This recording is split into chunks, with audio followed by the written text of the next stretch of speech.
Students, इस video में हम पढ़ेंगे रीजनिंग का topic which is word analogy.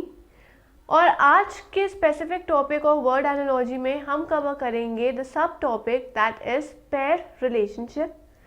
Word analogy का मतलब होता है वर्ड कोरिस्पोंडेंस, और वर्ड कोरिस्पोंडिंग होता है कि हमें लॉजिक फाइंड आउट करना होता है कि एक वर्ड के कोरिस्पोंडिंग दूसरा वर्ड किस लॉजिक के बेसिस पे आया, या उन दोनों वर्ड्स के बीच में क्या ऐसा रिलेशनशिप है, या किस रूल को वो फॉलो कर रहे हैं ताकि जिस हिसाब से वो दोनों वर्ड्स जो हैं वो एक साथ हमें दिखाई दे रहे हैं।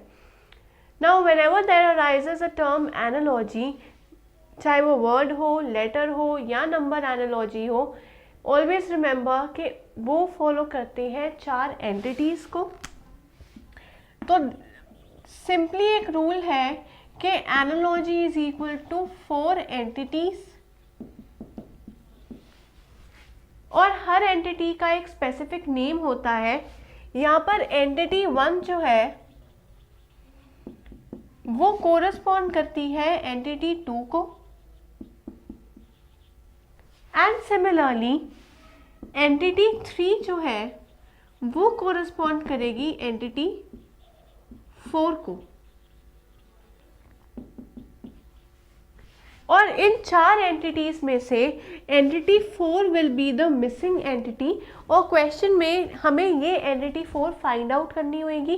That will be the objective of our question.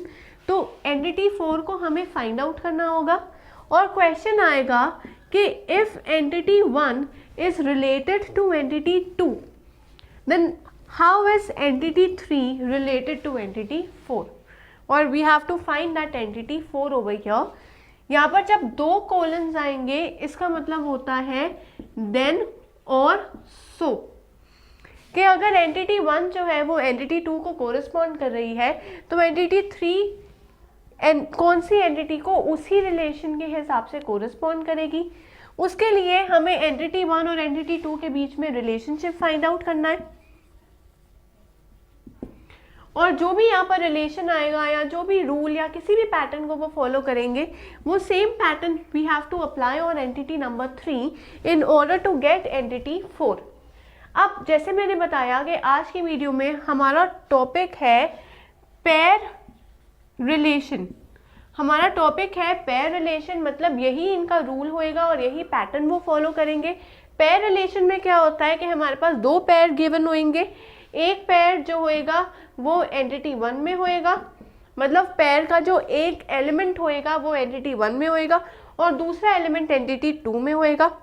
हमें फाइंड आउट बस यही करना है कि क्या वो पेयर है, और वो पेयर अगर होंगे तो उसी पेयर को हमने यहाँ पर अप्लाई करना है। तो जो यहाँ पर एक एलिमेंट दिया होगा और उस पेयर में से एक एलिमेंट मिसिंग होएगा, हमें वो एलिमेंट यहाँ पे फाइंड आउट करना है। For example I can say shirt corresponds to trousers, then cup corresponds to what. इसका मतलब होता है कि शर्ट और ट्राउजर्स के बीच में हमें रिलेशन फाइंड आउट करना है।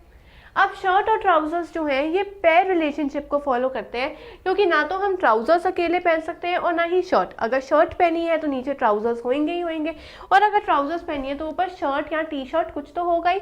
तो ये रिलेशनशिप है दोनों के बीच में।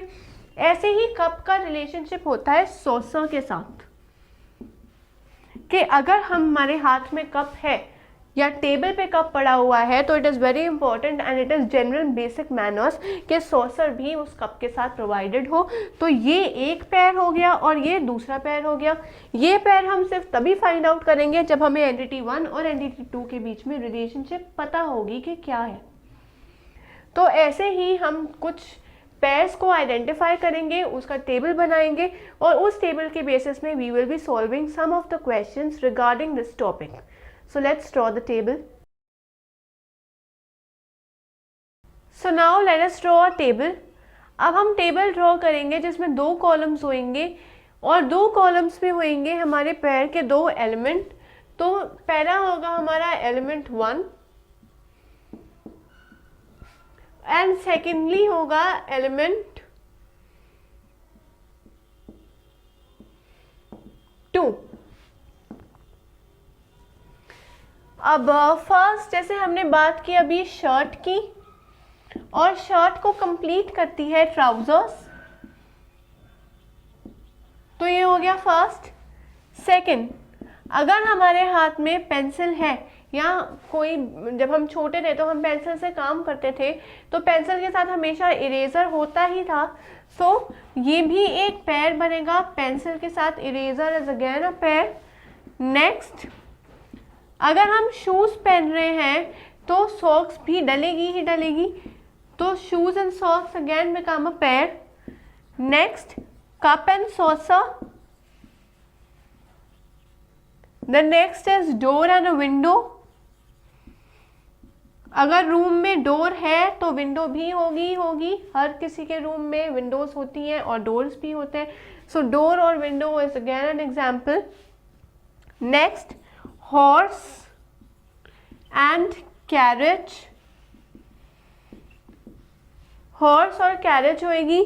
नेक्स्ट, अगर हम बुलॉक की बात करें तो बुलॉक के साथ कार्ट लगती ही लगती है, घोड़ा गाड़ी, दैट इज घोड़ा गाड़ी is horse and carriage, and then that is bullock cart. So these are some of the examples of the pair. अब इन्हीं के through let us derive some of the question. First question हो सकता है कि अगर शूज के साथ सॉक्स है या शूज कोरिस्पॉन्ड कर रहा है सॉक्स को, तो साड़ी किसको कोरिस्पॉन्ड करेगी?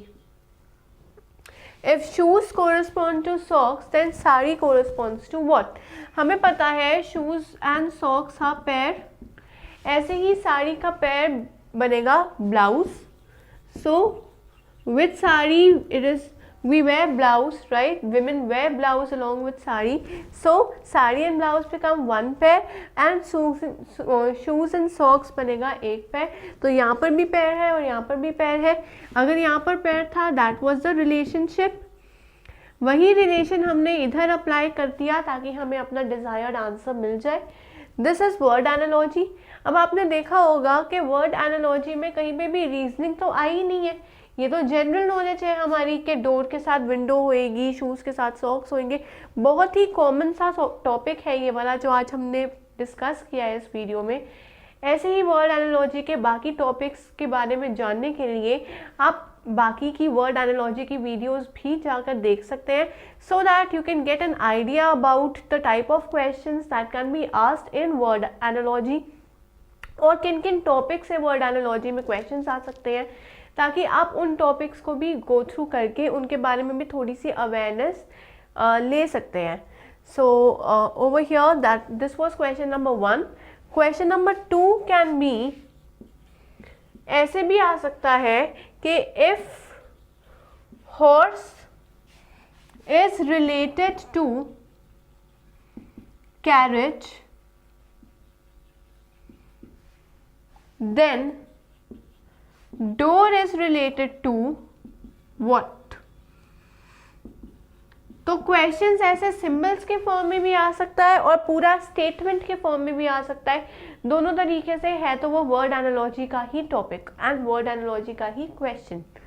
तो अभी हॉर्स जो है हमने देखा वो कैरेज को रिलेट कर रहा है, मतलब हॉर्स और कैरेज का एक पेयर बन गया। ऐसे ही डोर के साथ क्या ऐसी चीज़ है जो पैर बनाएगी? हमने देखा कि डोर के साथ पैर बनता है विंडो का, तो window will be our answer. तो क्वेश्चंस जो है वो किसी भी फॉर्म में आ सकते हैं, हमें बस सिर्फ इतना जानना है कि वो कौन से टॉपिक का क्वेश्चन है ताकि हम अप्रोप्रिएट लॉजिक उसके ऊपर अप्लाई कर पाए। तो ऐसे ही क्वेश्चंस को अटेम्प्ट करने के लिए regarding the topic word analogy आप रजिस्टर कर सकते हैं हमारे ऑनलाइन पोर्टल पे, दैट इज़ abhyasonline.in। पोर्टल पे रजिस्टर करने के बाद आप सैम्पल पेपर्स अटेम्प्ट कर सकते हैं रिगार्डिंग दिस टॉपिक, और सैम्पल पेपर्स अटेम्प्ट करने के बाद जब रिज़ल्ट आएगा वो पूरा रिज़ल्ट आपकी एनालिटिकल रिपोर्ट होगी, जहाँ पर आपको ये बताया जाएगा कि आपके स्ट्रॉन्ग और वीक कॉन्सेप्ट्स कौन से हैं। जो कॉन्सेप्ट्स वीक हैं, I suggest you to improvise on those concepts and practice more regarding that concept, ताकि आप अपने कॉम्पिटिटिव एग्जाम्स में भी अच्छा स्कोर कर पाएँ और आपकी रीजनिंग स्किल्स और ज़्यादा इम्प्रूव हो सके. So my suggestion to you is to keep learning and keep practicing, and do register to our online portal, that is www.abhyasonline.in.